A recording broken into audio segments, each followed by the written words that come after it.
Hiya peoples of the interwebs. So I was meant to post this video last week, but I got a little distracted remaking all of my reaction PNGs for my mascot.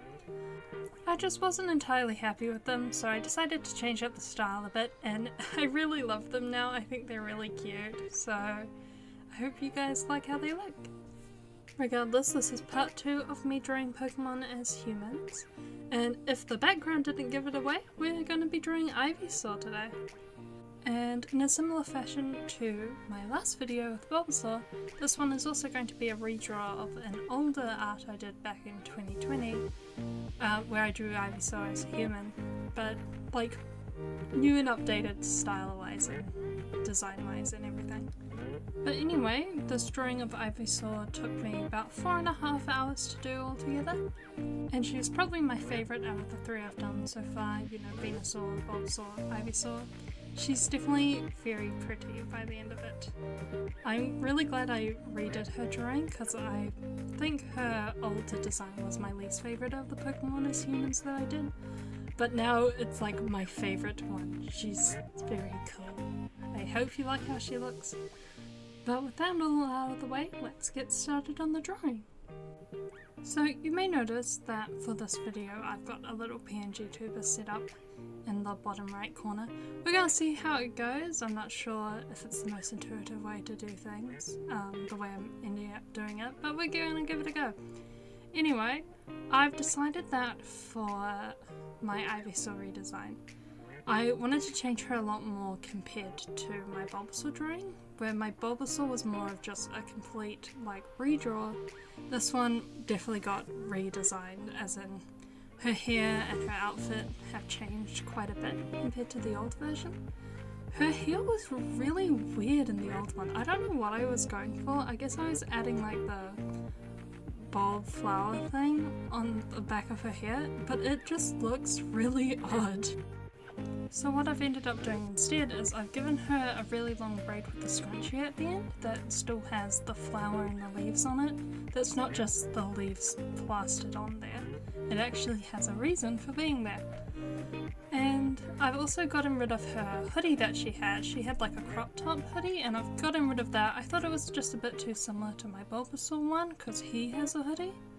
He used to have a turtleneck, so it didn't really matter as much, but because I changed him to have a hoodie, now they just looked a bit too similar. I always thought Ivysaur in the anime was a really cool character, like he came off as cool.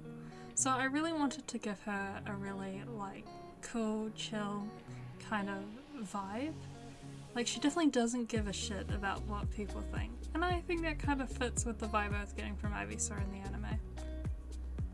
I also decided to keep up the drawing a bunch of random things on the left side of the canvas, you know, doing a chibi just so I can get a kind of idea of what I want to go with, and you know, just a bunch of random things that I think could fit there just to take up space. Because I have a full body drawing on the right side of the canvas, I don't have a lot I can put like on the other side, because rather than doing like a vertical like portrait style drawing, I'm doing a landscape or horizontal style drawing, so I'd have all this blank space to either side of the character if I put them in the middle. So this just helps take up that kind of blank space that I would have otherwise. And this time, like in my Bulbasaur drawing, I forgot to record a good chunk of it, like because I was coloring it in and stuff, I forgot to record it. I didn't this time, I actually remembered. So this time you can actually see I kind of just chucked on colours and shading and just tried to keep it really simple.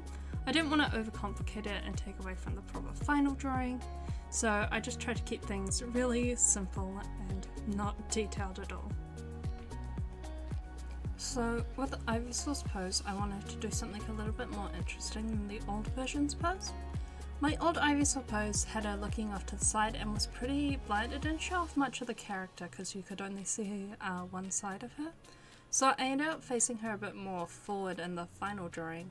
I just thought it would be a little easier to see the character design I was going for, but I kept the rough pose that she was doing, like with one hand up, looking out. I did get rid of the pointer finger because I cannot figure out perspective for the life of me, so I I vaguely gave it an attempt, gave up, and then moved on with my life. I just couldn't figure out how to get the perspective right, so just kind of called it a day. Overall, I don't have too much I want to talk about while I sit here and do all this lineup for this part of the drawing. I did end up having to change up her hair a little bit. I did have her plait in the sketch be sitting pretty flat, and I wanted to give a little bit more action to the pose. I found that in the sketch I was relying a little bit too heavily on what Bulbasaur's vines were doing, and I kind of wanted to link them up so the hair flowed into the vines a little bit. So I ended up changing the plait and making it a little bit more swishy, which, you know, after I finished all the line art, I sent the line out to my friend and was like, look, she looks cool. And then she was like, what the fuck is the hair doing? Because I actually had it going like at a really straight angle. Like if you took away her body, the hair was kind of sitting like horizontal.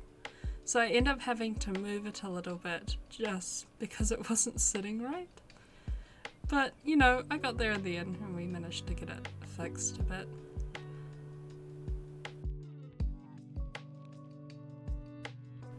Across the 4.5 hours this drawing took me, the line art was definitely the thing that took me the longest to do. I spent ages trying to figure out how I wanted the line art to look. Like, I really wanted it to look really smooth because I was really proud of how she looked in the sketch. So I really wanted to kind of keep up how much I loved it in the line art from the sketch. Because what normally happens is you like the sketch way more than the line art, and I really didn't want that to happen with this drawing, so I tried really hard on making the line art look really nice. I really love Ivysaur as a Pokemon. It's one of my favourites. Like, I love it way more than either of the other Bulbasaur evolutions. Like, Bulbasaur's probably my favourite starter from Kanto. But Ivysaur, just like, I love him. I love it so much. I love the pink and green. I think it's a really cute colour scheme, you know, complementary colours and all that. But, I don't know, there's just something about Ivysaur I really love. I think it's because when I was watching the anime when I was younger, it was like during when Ash had an Ivysaur. So it's a Pokemon I saw a lot of. It's probably the same reason why I love Bayleaf so much, because I saw a lot of Bayleaf in the anime as well. So, Ivysaur and Bayleaf, man, I just love them so much. And in a similar version to my Bulbasaur drawing, I didn't really colour pick any of the colours. I could have had a picture there that I could have colour picked from. I probably would have gone the colours closer. But there's something about just winging it that I think's a little nicer. So I just kind of winged the colours. I tried to get her to have a lot of Ivysaur's colours on it. Like I was saying before, I kind of did an ombre kind of effect with her hair because I didn't want just to have one part of it pink, but I still kind of wanted to add more pink into her design from the big flower on the back of Ivysaur's back, because she doesn't have a lot of clothes. There wasn't many places that I could put colour, so I fitted into her hair a little bit. I really like how the background on this one turned out, because I've been playing with kind of a new style on how I want to render backgrounds. So I've been watching a few different people do acrylic painting, and I kind of wanted to render the background in a way that kind of looks like how the people I was watching do acrylic paints did it. I don't know what exactly I was doing, I just kind of wung it, but I really like how it turned out, so hey. And pretty similar to my Bulbasaur drawing, I kept the shading really simple on this one. I just used a multiply layer and went over it slightly, pretty much just ever so slightly shading it. I did go over with an overlay layer in the edge just to make it, you know, a little bit shiny, because I really like shiny bits on my drawings, so I couldn't not do it. But yeah, that's pretty much where I called it a day and finished up this drawing. So I'll bring you guys back in for the intro in a little bit. See you soon.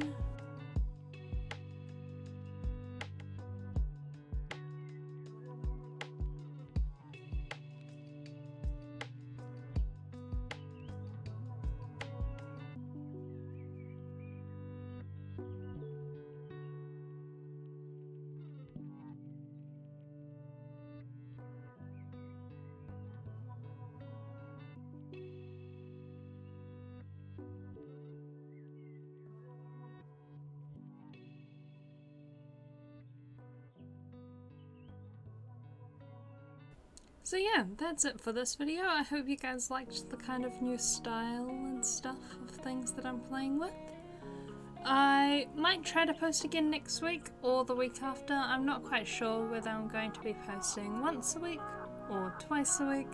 I haven't really decided on what's going to be more sustainable and consistent for me. But I'll play around with it a little bit and we'll see what happens. Anyway, I hope you guys enjoyed this video and stay tuned for the next one.